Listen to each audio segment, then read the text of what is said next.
Hello, this is Nick from the YouTube channel The Shogunate, and in this video for Clash of Katanas, we'll be discussing the Oda Clan, specifically during the Sengoku Jidai. The Oda are by far one of the most significant samurai clans during Japan's age of warring states. But they did not start out in any prominent position whatsoever, which is fascinating when we come to look at the rise they would have under their most famous leader, Oda Nobunaga. But to start things off, in the early years of the period, in the late 1400s and moving into the early 1500s, the Oda family, which was located in Owari, was somewhat disjointed across the province. At this point in time, they were technically considered of secondary status, being known as Shugodai, or provincial deputies to the Shugo, the official military land governor of the province. They were not the actual lords of Owari. That honor belonged to the Shiba clan, who ever since the start of the Sengoku period had been in decline. Because of this, in reality, the Oda still commanded the majority of the power in the province. Still, they definitely were not in the most stable position, being somewhat in a tight spot between more powerful clans who surrounded them.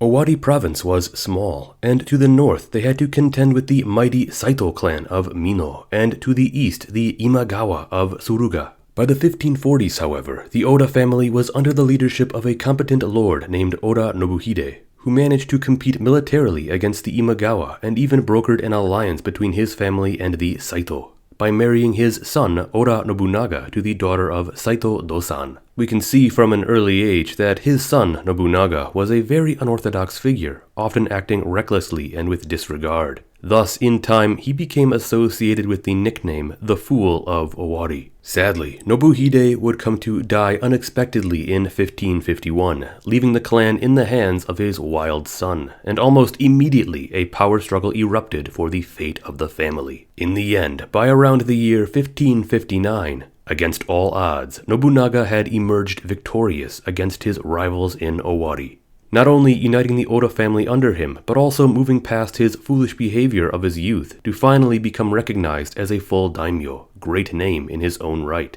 after the death of Shiba Yoshimune in 1554. Yet although Nobunaga had won, he was soon faced with the immediate threat of the Imagawa, who in 1560 were on the move to pacify Owari and potentially even march on the capital Kyoto. In a stunning turn of events, Nobunaga would defeat the mighty daimyo Imagawa Yoshimoto after launching a successful surprise attack at the Battle of Okehizama. From this, Owari was now safe, and the power dynamic in the east was changing rapidly. It should be noted that quickly after their defeat, the Matsudaira, a vassal family of the Imagawa, broke free and went down to reclaim their home territory in Mikawa province, adjacent to Owari, with the young Matsudaira lord eventually coming to change his name and be known as Tokugawa Ieyasu. In the years to come, renewed hostilities began between the Oda and Saito clan of Mino, prompting Nobunaga to invade. And by around the year 1567, the Oda had secured the province, and Nobunaga would relocate his capital to a prominent position in Mino that he would rename to Gifu.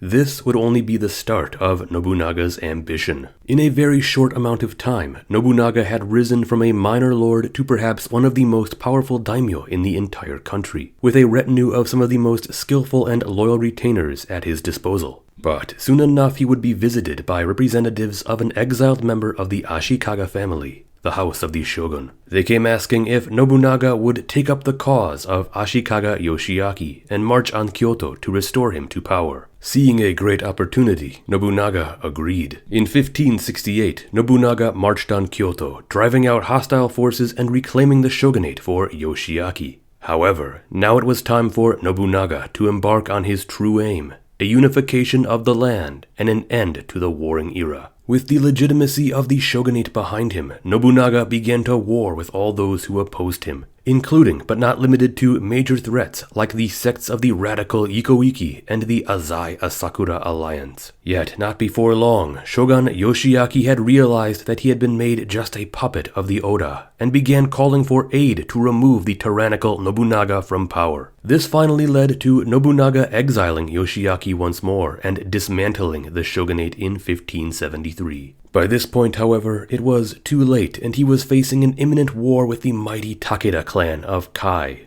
Having allied with the Tokugawa, he would rely upon the support of Ieyasu to face down his enemies, and one by one, Nobunaga was victorious, winning massive victories at Anegawa and Nagashino.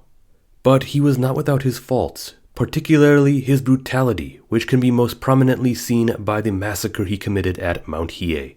On top of this, the only major battlefield defeat that he would come to personally suffer is largely seen to be at the Battle of Tedorigawa in 1577, where the legendary Uesugi Kenshin would crush the Oda forces. At long last, the final major obstacle that lay before Nobunaga's ultimate conquest of the land was the powerful Mori clan of the West.